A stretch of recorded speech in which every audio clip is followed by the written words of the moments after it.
다음은 모바일 운영체제의 이해에 대해서 설명드리도록 하겠습니다. 모바일 UI 디자인 패턴에 대해서 말씀을 드리도록 하겠습니다. 모바일 UI를 디자인한다는 것은 모바일 UI 패턴을 디자인하는 것이다 라고 볼 수 있는데요. 이것을 우리가 프로그래밍 할 때를 생각을 해봅시다. 우리가 프로그래밍 할 때 디자인 패턴이라는 용어를 자주 접하는데요.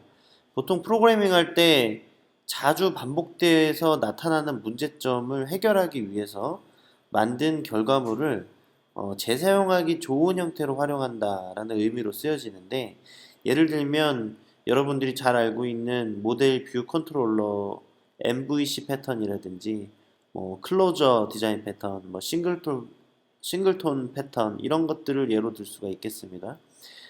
디자인적인 관점에서 봤을 때도 비슷합니다. 어떤 목적이나 기능을 위한 레이아웃을 디자인하는 데 있어서 컨텐츠나 버튼, 컴포넌트, 메뉴 이런 것들을 자주 사용되는 형태로 배치하는 것에 대한 패턴을 디자인하는 것을 의미하는 것이죠. 자, 그래서 우리가 모바일 UI 패턴을 디자인하기 위해서는 어떤 운영체제에 맞는 특성을 이해해야 하고, 그 각 운영체제별로 기능이나 자주 사용되는 버튼의 위치, 명칭 같은 것들이 운영체제의 특성에 따라 차이가 발생할 수 있기 때문에 우리가 운영체제에 대한 이해가 그만큼 중요하다고 볼 수 있겠다.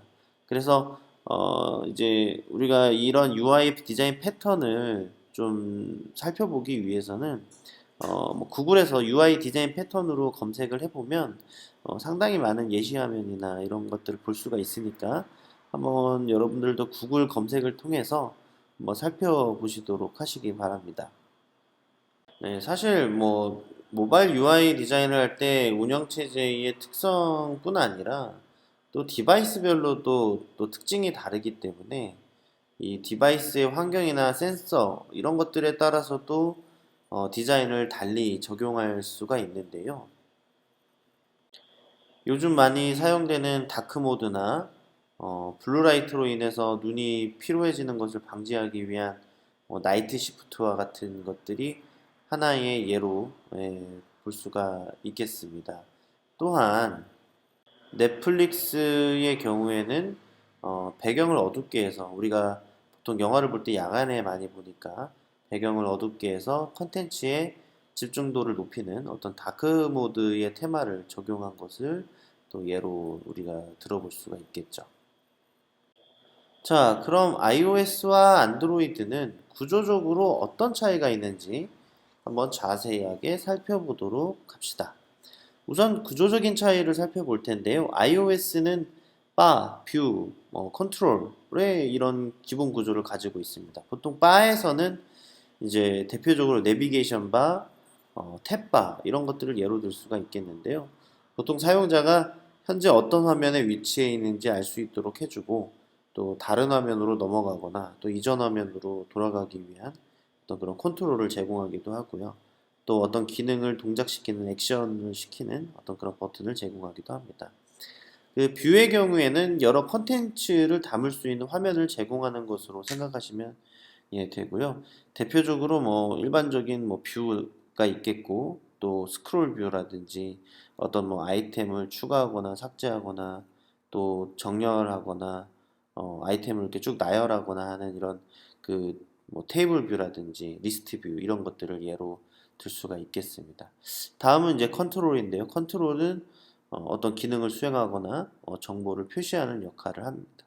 그래서 보통 버튼이나 스위치, 또 텍스트 필드, 또 프로그레스 이런 컨트롤들을 이제 예로 들어볼 수가 있겠죠.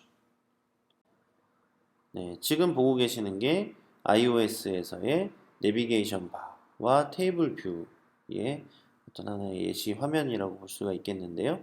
내비게이션 바의 경우에는 상단에 이렇게 뒤로 돌아갈 수 있는 백 버튼이 상단에 이렇게 존재를 하게 되죠.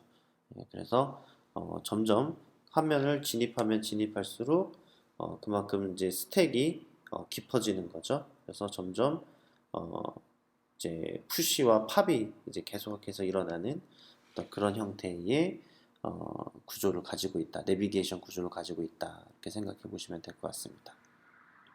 이 화면은 좀 오래된 화면이긴 하지만 상단에 내비게이션 바가 있고 하단에 탭바가 있는 그런 동시에 내비게이션 바와 탭바를 동시에 사용하는 그런 화면 구조를 볼 수 있겠습니다.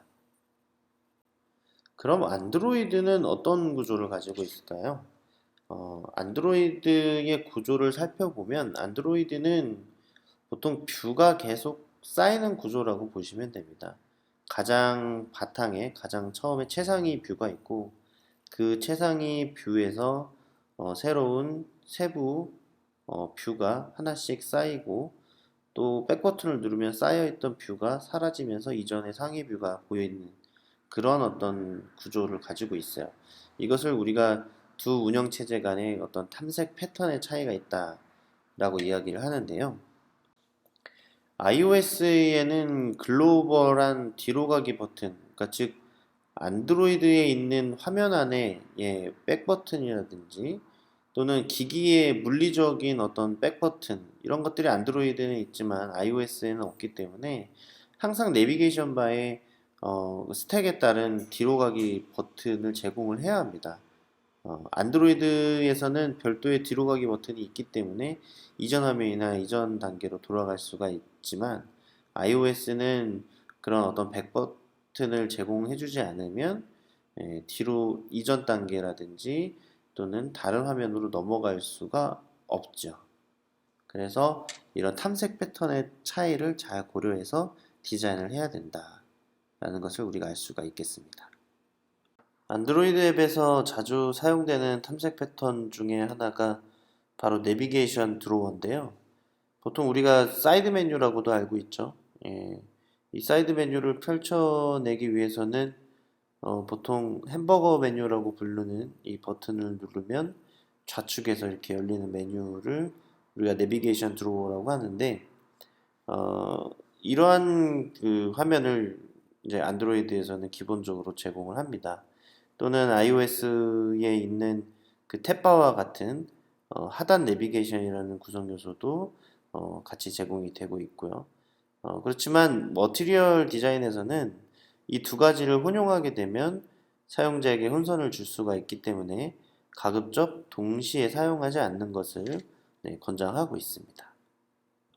반면 iOS의 휴먼 인터페이스 가이드라인에는 안드로이드의 그 내비게이션 드로어와 같은 표준 탐색 컨트롤이 없는 대신에 탭바의 글로벌 내비게이션을 사용할 것을 권장하고 있습니다.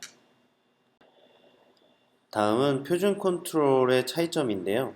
예시 화면을 보시면 iOS와 안드로이드가 컨트롤의 표현 방법이나 위치에 차이가 있는 것을 볼 수 있겠습니다.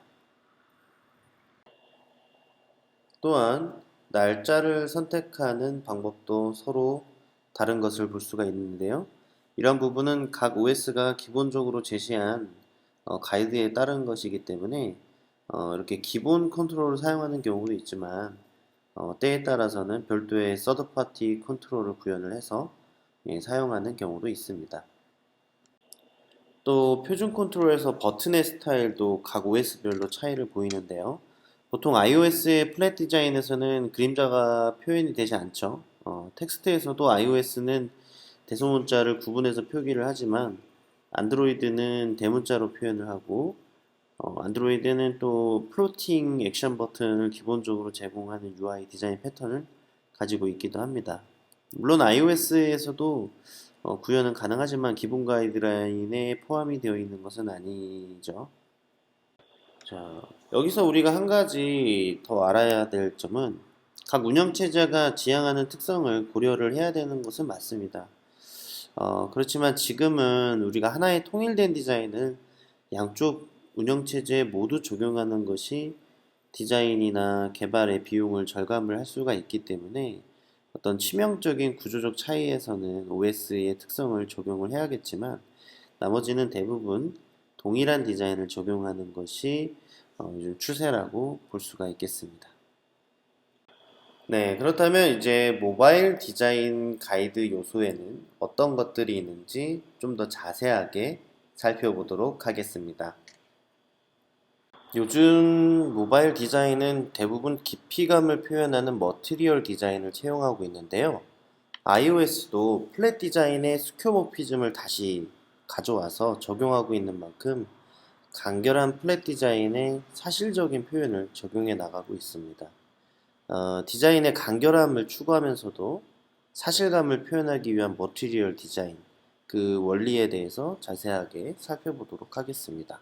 머티리얼 디자인에서 가장 강조하고 있는 부분은 그림자 표현을 통해서 Z축의 깊이감을 표현을 하는 것인데요. 보시는 바와 같이 아이소메트릭 화면으로 보면 그림자가 어떻게 표현이 되느냐에 따라서 Z값이 구현이 되고 원근법에 따른 변화가 생깁니다.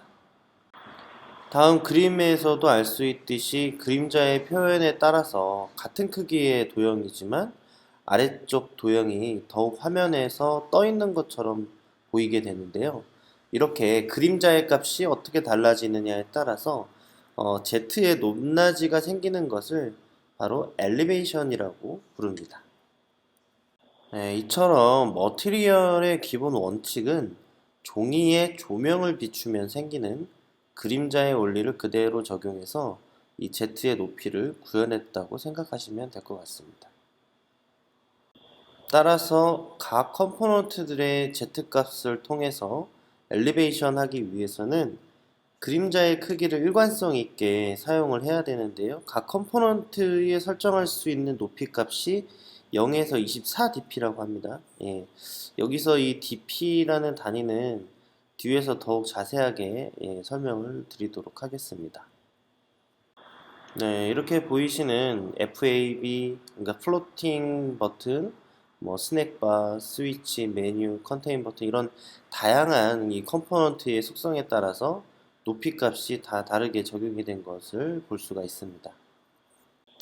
이러한 값들은 우리가 실제 앱을 개발하는 과정, 그러니까 뭐 안드로이드 스튜디오나 뭐 이런 여러 개발 화면에서 UI를 구성할 때 컴포넌트를 올려놨을 때 기본적으로 설정된 이 디폴트 값이 지금 보시는 화면의 표와 같이 설정이 되어 있는데요. 이 값에 대한 지식이 있어야 여러분들이 디자인한 결과물과 실제 개발자가 모바일 앱에서 디자인을 적용했을 때의 결과물의 차이가 크지 않게 되겠죠. 또 그림을 살펴보시면 같은 크기의 컨테이너인데도 다른 컨테이너 위에 있느냐에 따라서 달라 보이게 되는데요. A 컨테이너와 B 컨테이너가 같은 높이다 라고 하더라도 A 컨테이너가 8dp의 높이에 있다라고 했을 때 C 컨테이너가 4dp의 높이에 있기 때문에 B 컨테이너는 사실상 8dp가 아니라 4dp여야 B 컨테이너와 C 컨테이너가 합쳐서 8dp가 될 수가 있기 때문에 같은 높이에 있는 것으로 보여지게 되면서 어떤 컨테이너 위에 있고 그림자 표현이 어떻게 되느냐에 따라서 달라 보일 수가 있겠죠. 또 이 컴포넌트의 높이는 동적으로도 높이가 달라질 수가 있는데요. 사용자의 상호작용이 어떻게 되느냐, 시스템의 이벤트가 어떻게 응답하느냐, 뭐 예를 들면 버튼을 누르고 있는 다운 상태에 있느냐, 아니면 뗀 후에 업 상태에 있느냐에 따라서 이 높이가 변경이 될 수가 있는데 이런 것을 동적 높이 변화라고 합니다. 그래서 어떤 이벤트가 발생을 했을 때 눌리고 다시 튀어오르고 하는 이런 표현을 이 Z축의 변화, 그러니까 그림자의 표현의 변화를 통해서 더욱 사실적으로 표현을 할 수가 있는 것이죠. 또 우리가 스크롤이나 드래그하는 과정에서 컴포넌트가 움직임으로 인해서 같은 높이에 있거나 또는 상위에 있어서 충돌할 가능성이 있을 때는 일시적으로 안 보이게 하거나 위치가 이동되도록 해서 충돌을 방지하는 것이 사용자의 입체적인 구조에 대한 이해와 혼선이 생기지 않게 하는 방법이 될 수가 있겠습니다. 이처럼 Z축과 그림자의 역할은 이 사용자가 모바일 UI와 상호작용을 하면서 컨테이너에 발생하는 움직임 그리고 위치 변화 이런 것들을 명확하게 알기 위한 어떤 장치로도 사용이 된다. 그래서 이 머티리얼 디자인 가이드에서는 이런 각 컴포넌트 간의 그림자 높이를 준수해야 된다라고 강조를 하고 있습니다. 네, 다음으로는 해상도와 밀도에 대해서 알아보도록 하겠습니다. 아까 DP와 같은 단위가 언급이 되었었는데요. 이런 단위를 설명하기 위해서 이 해상도에 대해서 말씀을 드리도록 하겠습니다. 이 해상도는 화면이나 인쇄물에서 이미지가 몇 개의 픽셀이나 도트로 표현이 되는지를 나타내는 지표입니다. 그래서 우리가 주로 사용하는 해상도 단위가 이 PPI와 DPI를 사용을 하는데요. 이 픽셀이나 도트의 수가 많으면 많을수록 고해상도의 정밀한 이미지를 표현을 할 수가 있습니다. 이 아래의 그림을 보시면 이해가 더 쉽게 가실 것 같습니다. 우리가 일반적으로 알고 있는 해상도는 이렇죠. 그래서 우리 일반적으로 TV나 모니터를 생각을 해보면 쉽게 알 수 있는 HD, FHD, 4K, 5K, UHD 이런 어떤 해상도를 생각을 해보시면 될 것 같습니다. 자, 그럼 픽셀은 무엇일까요? 픽셀은 화면을 구성하는 최소의 단위다. 그래서 픽셀의 약자인 px를 단위로 사용을 합니다. 또한 화면 전체 크기랑 상관없이 지정된 수치만큼 표시되는 절대 단위다. 그래서 우리가 실제 디자인할 크기를 지정을 할 때 사용을 합니다. 1024 곱하기 768이다. 그렇게 하면 가로 1024개의 픽셀과 세로 768개의 픽셀이 있다라는 뜻이 되는 겁니다. 다음은 포인트라는 단위가 있는데요. 픽셀과 달리 포인트의 경우에는 애플의 경우에는 레티나 디스플레이라고 표현을 하는데 보통 같은 FHD 해상도를 표현을 하더라도 FHD면은 1920에 1080이죠. 그래서 1920에 1080 해상도를 표현을 하더라도 실제로는 이 레티나 디스플레이가 그의 두 배인 3840의 2160 해상도를 표현할 수 있는 디스플레이를 가졌다라고 하면 그 안에 들어가는 픽셀 수가 실제로는 레티나 디스플레이의 경우에는 두 배가 들어갈 수가 있기 때문에 그래픽적인 요소도 두 배에 해당하는 그래픽을 제공을 해야 됩니다.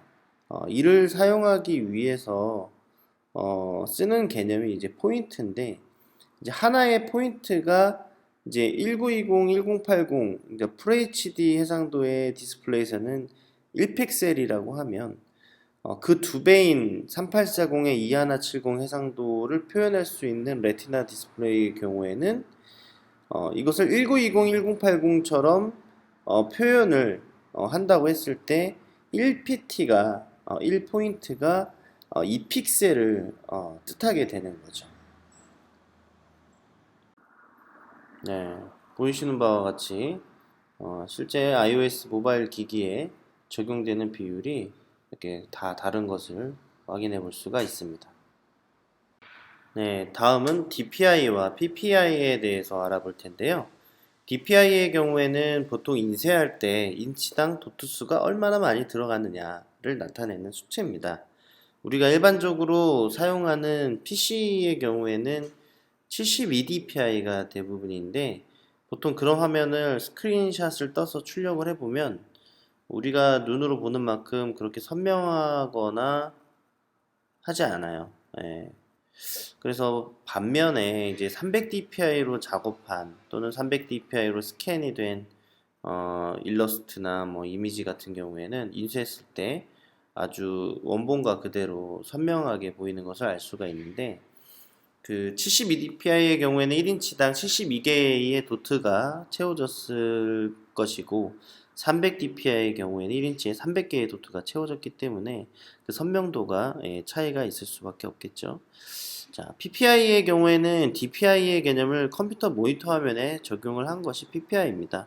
그래서 1인치당 얼마나 많은 픽셀을 표현하는지를 말하는 것으로 생각을 하시면 될 것 같습니다. 보통은 이 가로 픽셀 수와 세로 픽셀 수를 곱한 형태로 나타내죠. 이어서 안드로이드 기기의 DPI는 다음과 같습니다. 보통 MDPI가 가장 기본이 되는 DPI라고 보시면 되겠습니다. 160 DPI고 320에 480의 해상도를 가진 MDPI라고 부르게 되는데요. 이 DPI가 올라가면 올라갈수록 비율과 화면 밀도도 같이 높아지게 되는데요. 가장 기본이 되는 MDPI의 경우에는 160 DPI고 그리고 1DP의 1픽셀로 이렇게 보시면 될 것 같고, 여기에서 이제 뭐 300dp, 320 DPI로 올라가게 되면 1dp가 2픽셀로 되겠죠. 자, 이렇게 해서 보통 여기서 이렇게 디자이너들은 보통 픽셀로 작업을 하거든요. 근데 개발자들은 개발할 때 dp로 수치를 입력을 하기 때문에 서로 단위가 달라서 문제가 생기는 경우가 있어요. 그래서 이러한 문제를 방지하기 위해서 위에 있는 이 공식을 적용하는 방법도 있지만, 보통은 이 제플린과 같은 툴을 사용을 하면 자동적으로 단위를 변환하는 기능이나 이런 플러그인 같은 것들이 제공이 되기 때문에 개발자가 좀 더 수월하게 적용을 할 수가 있습니다. 네, 다음은 DP에 대해서 설명을 드리도록 하겠습니다. 보통 우리가 해상도가 높은 디스플레이와 해상도가 낮은 디스플레이의 차이가 동일한 UI를 표현을 하더라도 화면 안에 표현할 수 있는 픽셀의 개수의 차이가 있다 보니까 보여지는 화면도 그 크기가 다를 수밖에 없는데요. 이 DP의 역할은 디스플레이의 해상도는 서로 차이가 있지만 화면 해상도로 인해서 화면 내의 구성 요소들의 크기가 달라지지 않기 위해서 고밀도의 화면은 더욱 많은 픽셀을 사용하기 위해서 동일한 해상도처럼 보이게 구현하기 위한 밀도 조정 방식이라고 할 수가 있습니다. 안드로이드의 경우에는 아까 설명드렸던 것과 같이 160dpi가 1dp고 1픽셀이지만 300dpi에서 1dp는 2픽셀이 되는 것처럼 이제 표현을 하게 되면서 실제로 해상도는 더 높고 낮은 차이가 있지만 화면에 보여지는 어떤 레이아웃이라든지 이런 것들은 그대로 표현이 되는 것이죠.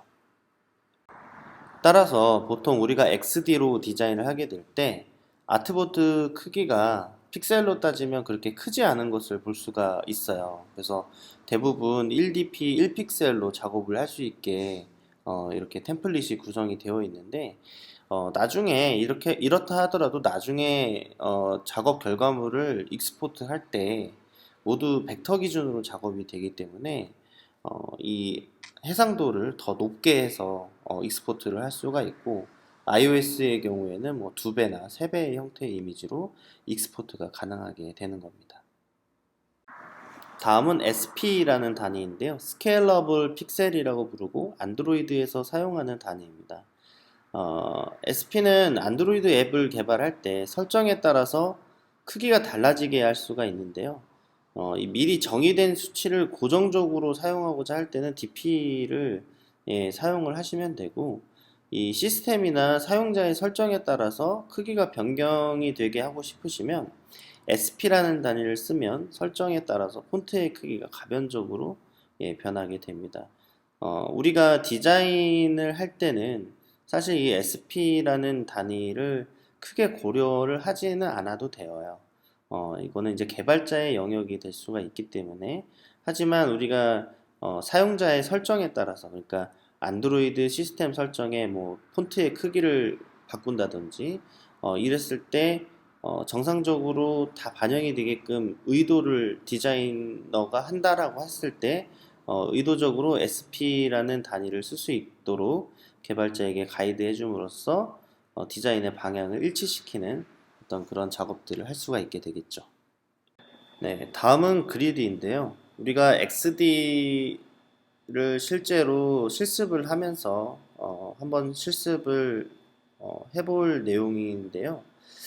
디자인 영역에서 얼마나 이 각 컴포넌트나 이런 요소들의 배치를 세밀하게 배치할 것인가를 결정을 하게 되는 어떤 그런 중요한 요소로 사용이 되는데, 컨트롤의 배치들이 일관성 있고 좀 질서 있게 배치되게 하기 위해서는 너무 단위를 좁게 하면 배치가 그만큼 어려워지기 때문에 적당한 단위로 설정을 해주는 것이 좋습니다. 그래서 그리드는 컬럼과 거터, 마진 이렇게 세 가지의 요소를 포함을 하고 있는데, 보통 이러한 요소들은 우리가 반응형 디자인을 할 때 유용하게 사용이 됩니다. 네, 그리드 시스템을 구성을 할 때는 화면을 몇 개의 컬럼으로 나누어서 사용할 것인가, 그리고 그 컬럼의 크기는 몇인가, 그리고 또 컬럼 간의 사이에 간격을 얼마나 띄울 것인지, 이런 것들이 거터, 뭐 마진에 해당한다고 보시면 될 것 같은데요. 거터는 컬럼 간의 사이의 간격을 의미하고 있어요. 화면에 보시면 위에 두 개의 영역은 10픽셀로 이제 거터 영역을 설정을 했고요. 아래에는 20픽셀로 거터 영역을 설정을 했죠. 그래서 컬럼의 사이의 간격들이 서로 다른 것을 볼 수가 있습니다. 마진의 경우에는 전체 영역에서 뭐 좌우 또는 상하의 영역에 해당한다고 보시면 될 것 같고요. 보통 그리드는 8dp를 기준으로 맞춰서 작업을 하는데, 도형이나 텍스트와 같은 일부 요소는 좀 미세한 배치가 필요할 수 있어서 4dp 그리드에 맞추기도 합니다. 우리가 그리드 시스템에서 컬럼을 정의할 때 360dp를 기준으로 모바일에서는 4개의 컬럼을, 태블릿에서는 8개의 컬럼, 그리고 데스크탑에서는 12개의 컬럼을 사용을 해서 블록 형태로 디자인을 구성을 하는 것을 권장을 합니다. 근데 디자이너가 디자인 방향에 따라서 이것은 조정을 해서 디자인을 하면 되는데요. 권장하는 것이 이렇다라는 거죠. 이렇게 해서 화면의 크기나 비율이 달라지더라도 전체 레이아웃을 일관성 있게 반응형 디자인을 적용을 할 수가 있습니다. 네, 현재 서비스되고 있는 모바일 앱들의 마진값은 이렇다고 합니다.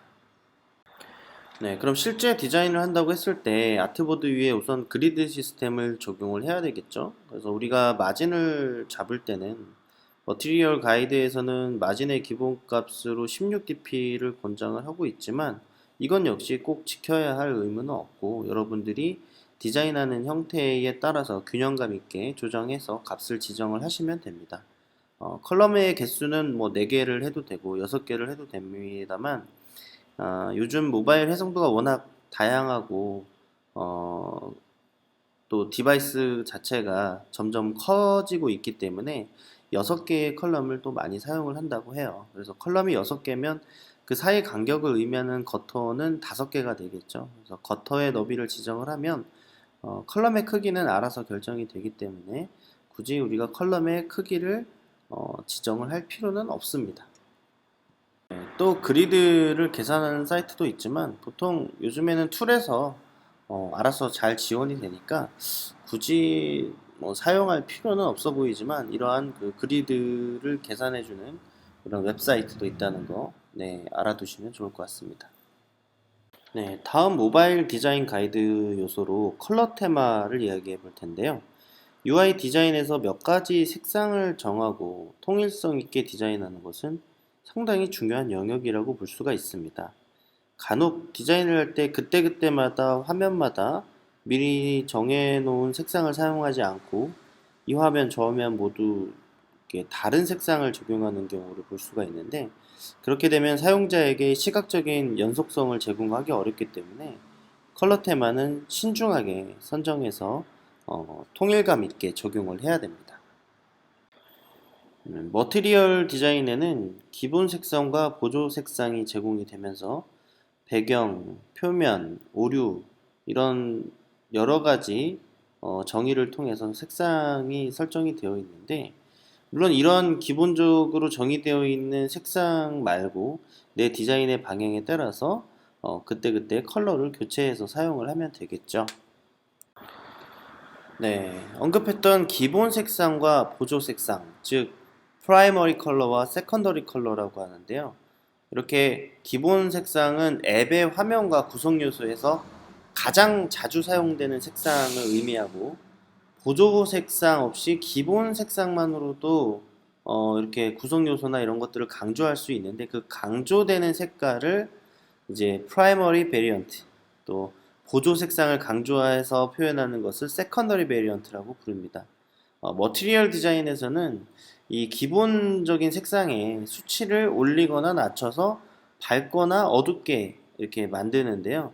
이런 방식으로 기본 색상에서 어둡고 밝은 색상만으로 전체적인 컬러의 테마를 유지하는 형태로 각 요소들을 구분하는 것을 권장하고 있고, 또 포인트 위치에 따라서 다른 번호의 색상을 사용하는 것이 지금 이제 보이시는 화면처럼 착시가 이루어지지 않고 시각적인 효과를 줄 수 있다라고 권장을 하고 있습니다.